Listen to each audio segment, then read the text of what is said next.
Hey everybody, Angie's back, and I'm just ready to teach you some more shuttle tatting. So here we go. In a previous video, we went over supplies and how to wind a shuttle. Basic kit, you have your shuttles, you have your thread, you have a pair of scissors. These are so cute. They're little, I'm not a pinky gal, but I even like these. These are pink. From Handy Hands, so go and get you some. They're awesome. So I'm going to cut this. So we're only going to be using one shuttle today. So let me get this other stuff out of the way. Okay, so we're going to use one shuttle, so we don't even need the ball there. This is size 5 thread. Like I said on a previous video, we're going to go over thread sizes, so you can see that that's a fairly thick piece of thread there. You can even see the twist on it. It's not the best, but it's really good to practice with and learn with, and it's big enough that it shows up on camera. So I might move down to a size 10, but for now size 5 will work just great. We're going to learn today a ring. We're going to make a ring. We're going to learn the double stitch, which is the only stitch in tatting. There's only one. It's not like crochet and needle. Crochet and knitting, where you learn all different kinds of stitches and makes and markers and all that. So come on, work with me. Okay, so first things first, you have your shuttle in your right hand, your thread in your left. If you're a lefty, I'm sorry, maybe do this in a mirror. I cannot tat left-handed to even demonstrate. Oh boy, it would be a train wreck. So what you do is you make a loom on your left hand. So you just go around your fingers and back up into the pinch. Now let me, again, tatting is very much a do it, make it work for you. I think I always call us the rebels of the fiber world, because we find a way to just do it how we want to do it. So if you are a crocheter or a knitter, then perhaps this pinch will be more to your liking, because you usually use your index finger to tension anyway. So you could put your pinch between your thumb and your middle finger with your index finger up and then tension your thread that way. I hold mine between my thumb and forefinger. You can go all the way around your pinky and back up into the pinch. Basically, you want this area to be open. Whatever's between your pinch and the next finger, you want that area to be open enough to pass a shuttle under and over. So however is most comfortable for you. As I said, some people go all the way around. I've had carpal tunnel surgery and trigger thumb release surgery, so it hurts my hand to hold it in that fashion. So I hold mine between my thumb and index finger. That's my pinch. And then I go around 3 fingers, my index, my middle, and my ring, back into the pinch. And then I kind of hold, am I doing that so you can see it? Hold my ring finger kind of over the thread to hold it closed, if you will. So that's how I hold my pinch, and that's how I'm going to be demonstrating. So however you hold it is absolutely perfect and right for you. And you want the thread to be kind of forward on your knuckles, maybe behind that first knuckle there, or maybe slightly in front, however is most comfortable for you. You don't want a whole lot of room, but like I said, you want enough to be able to pass this easily under and over without it being tiny. This is too tiny. Okay, so you want to open that up. Okay, after we make some stitches, the reason I start teaching ring first is I think it's easier to see the stitches slide. What we're doing is making a slip knot, and it's much easier to make sure that they have flipped, which is the hardest thing to learn in shuttle tatting, is the flip. Once you've learned the flip, it's really different methods of creating the double stitch, you know, joining, and I mean, it's very, very easy after that fact. So start with as long of a tail as you would like on the back side there. Like I said, we're just gonna kind of begin. So pick your spot. You want enough thread from your pinch to your shuttle that it's comfortable, that you're not just ting, ting, ting, ting, you know, right up on it, but you also don't want to go for a mile. So this is actually almost too long for me, but if I choke up, it might be too short because I'll have to go 2 turns. Well, come on, help with me here. There you go. I'll have to go 2 turns in. Oh, that'll work. So we've got our loom set up. You fell back on me there, loom. There you go. We've got our loom set up. Okay, and the first half, a double stitch is composed of 2 hitches or 2 halves. The first half, you're going to wrap around some fingers on the right hand. It doesn't matter how many. You want to create a loop with your thread.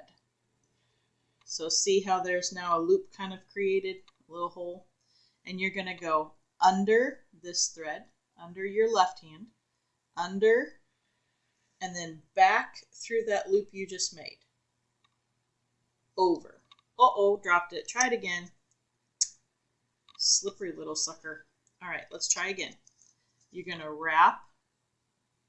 You're going to go under, over. Now here's the tricky part. Your shuttle thread needs to be tight. Relax your middle finger. I'm going to take my middle finger all the way out and see if we can get it to do this. Well, maybe not. Really loose. See how it flipped? See how the stitch flipped? And we're going to pull it down into our pinch. That's what it looks like with nothing else on it, so it's going to be looking wonky for a minute. Second half of a double stitch. No wrapping. Don't wrap it this time. Go over and under that thread in your left hand. Pull the shuttle thread tight, and then lift up your middle finger and see how it kind of made that backwards D. That's what we're looking for. It also looks like a pretzel sometimes. And what we're looking for is that. Now to check that we've done it correctly and that both of our stitches have flipped, you just want to hold it gently in your pinch and pull on either your shuttle thread or your loom thread, the back of your loom thread. That will open up your loom. This will close your loom. This seems really dark. Let's see if we can brighten that up. Nope, it's all the way bright. Okay, fine then. Must just be dark in here. So that's one, whoopsie, one double stitch. Yay, you! Okay, so let's open up our loom a bit and let's try another one. Okay, first half.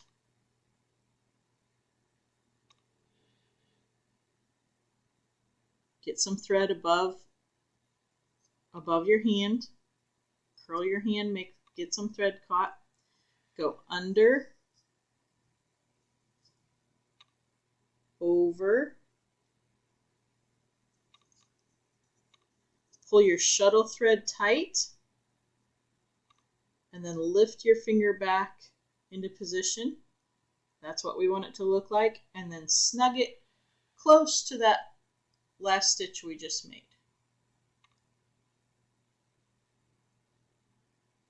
Okay, now we've made 1.5 stitches. And you can tell that by there's a leg, there's a leg, there's a leg, there's a leg, and there's the belt. and then that one just is one-legged. It doesn't have his pants all the way on yet.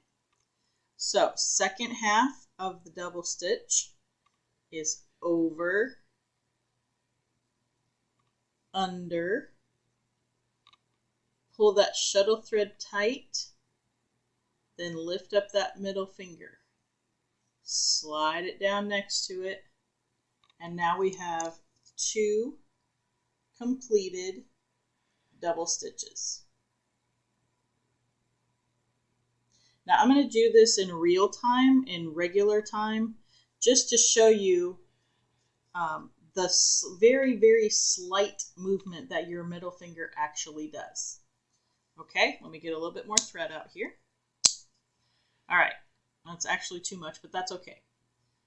So get you some thread, go under, over, pull it tight, back up. Over, under, pull it tight, back up. Okay, now I'm going to do it for real time this time. Under, over, over, under.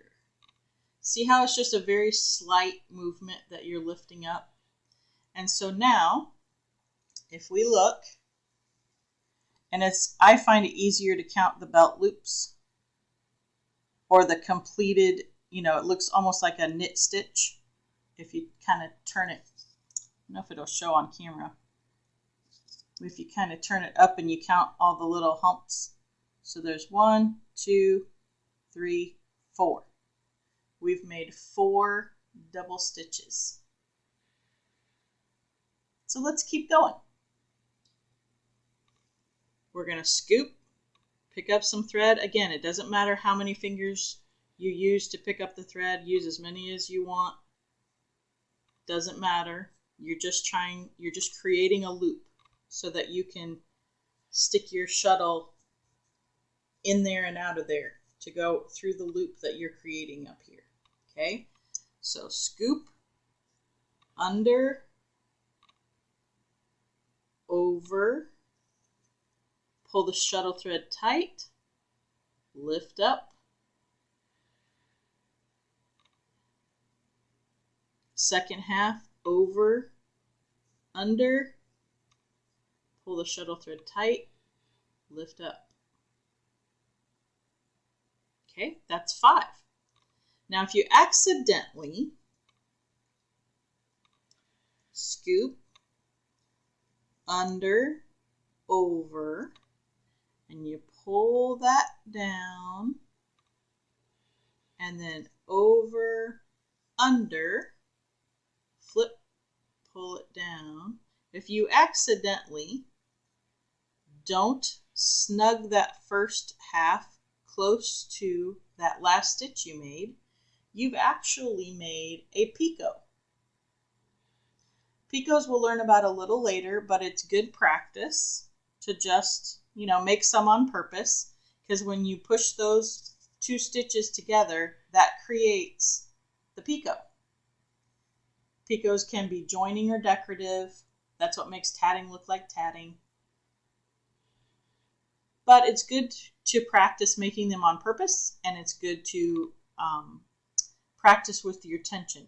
You don't want to be so tight that these are stacking on top of each other almost, and you don't want to be so loose that they're all loosey-goosey and spreading out on your loom thread that they're going to make little picots, because when you push them all back together and close your ring, they're going to come closer together. So if you need more room to make more stitches on your loom thread, you open up your loom by pulling on that back one that's underneath your thumb. Just pull it gently. And if your stitches don't slide, one of them has not flipped and you've created some lovely knots. Congratulations, we all do it. Cut them off, try to pick them out, do whatever you do. Give yourself permission to waste a little thread. I know for me personally, I don't like to waste, but give yourself permission to waste a little while you're learning, and just create yourself a little pile. You can save it, make something else out of it, stuff a pillow with it, whatever you want to do. But it's fine and it's fun. So there's an accidental picot we made on purpose. So just for practice. So let's do a few more. Let's go under. I'm sorry. Scratch that. Wrap, under, over, pull your shuttle thread tight, lift up on your middle finger, slide that stitch down real close next to his buddies. I tend to be an excessively tight tatter, so if I really pull him tight, see how he shrinks next to his buddy? Oh, you can't see that, can you? Here, let's try this. See how he shrinks? He looks really small next to his bigger buddy. That's a tension issue, and that's something to practice as you go through to try to get the right amount of tension on your work so that they all kind of look the same. So let's do the second half. So it's over, under, try to get a good shot of that. Pull your shuttle thread tight, lift up on your middle finger. Okay, so now let's do it again. Scoop, under, over, pull the shuttle thread tight, lift up on your middle finger, snug him down. Second half, over, under, pull your shuttle thread tight, snug it down. Okay, let's do 1, 2, 3, 4. Let's do one more. That'll almost look like I did it on purpose. So open up my loom a little bit. I like to have a little bit bigger loom.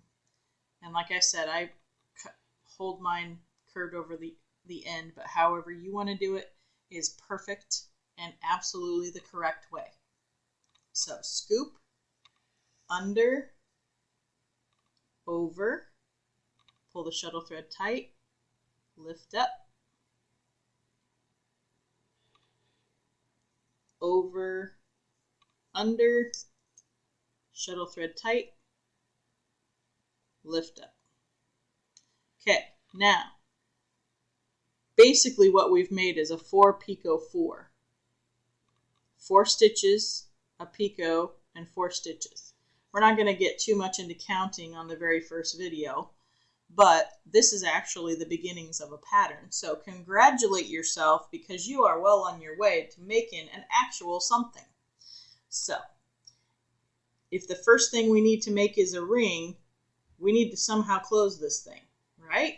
So if you want, you can get fancy from the very first time you've tatted ever in your life, and you can post your shuttle. So posting simply means to take the shuttle from the front of your work, pass it through, so the thread is now coming out the other side of your work.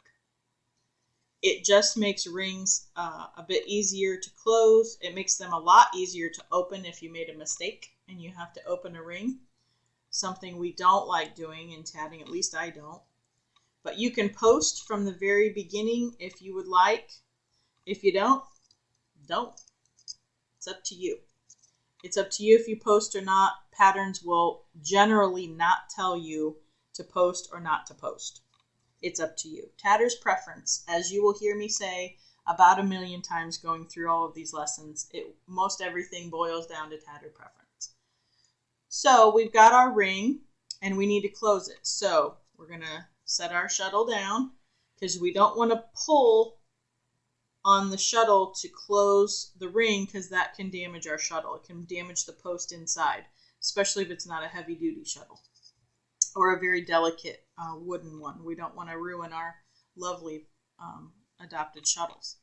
So you pull on your shuttle thread, keeping it on your fingers. Hold as many stitches as you can in the pinch. So those are all going to be hidden in there, and just pull and pull and pull, and you see how that's getting smaller, smaller, smaller. And as it gets smaller, you take each successive finger out as small as you can get it, small, small, small, and then see, this is what we're left with, and then we keep pulling and we just kind of lay like this, and we're kind of, if you think of this as a clock and this is noon, we're kind of pulling around toward 6 and 7. And that's what we're actually going to end up trying to go all the way to 7 and giving it a little extra tug.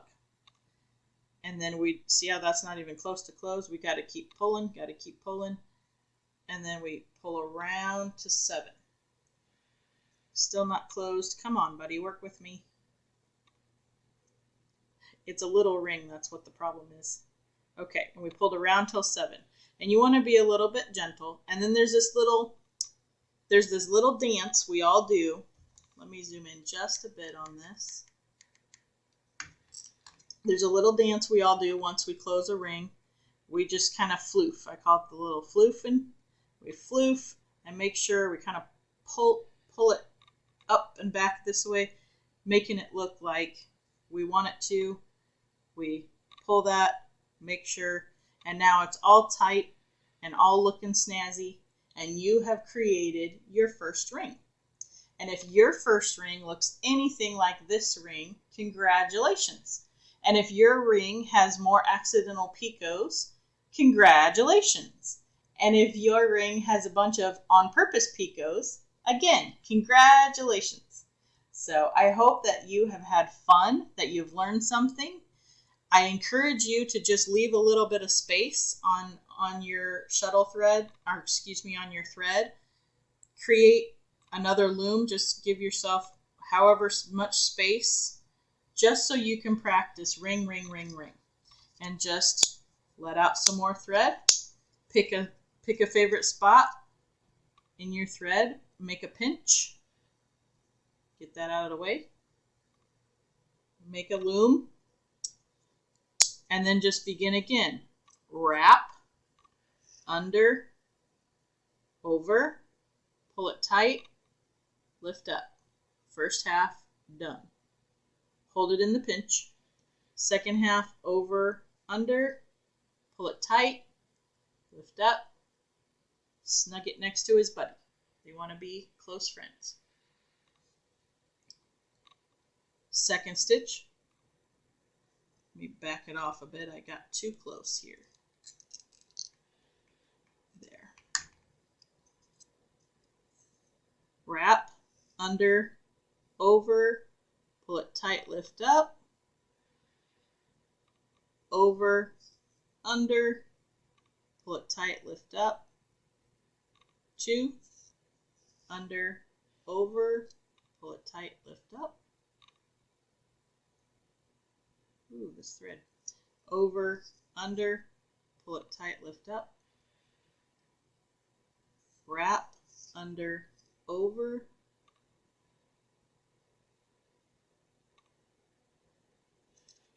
Over, under.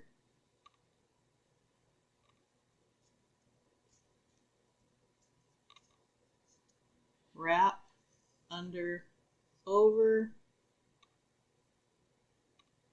Over, under, wrap, under, over, under,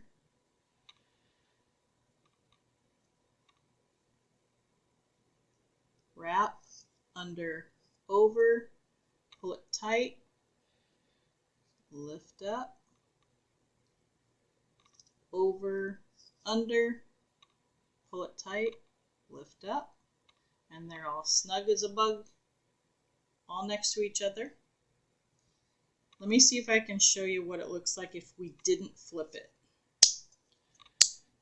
just so you can see the difference. So wrap, under, over, and see if I don't pull that tight, see how it's not flipping? Because I've got this finger is too tight and it's not flipping. Relax that. See how it flipped? Let me go back.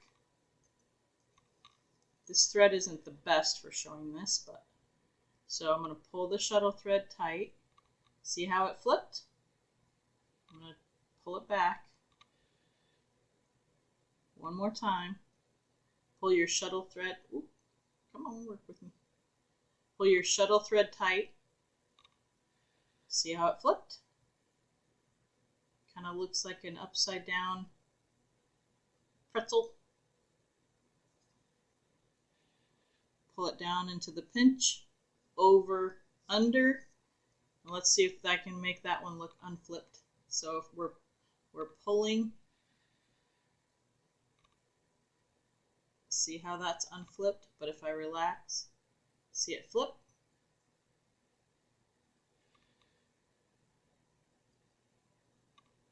Got it two down close to the pinch there. Let's see. Look at the actual knot itself. So unflipped, flipped,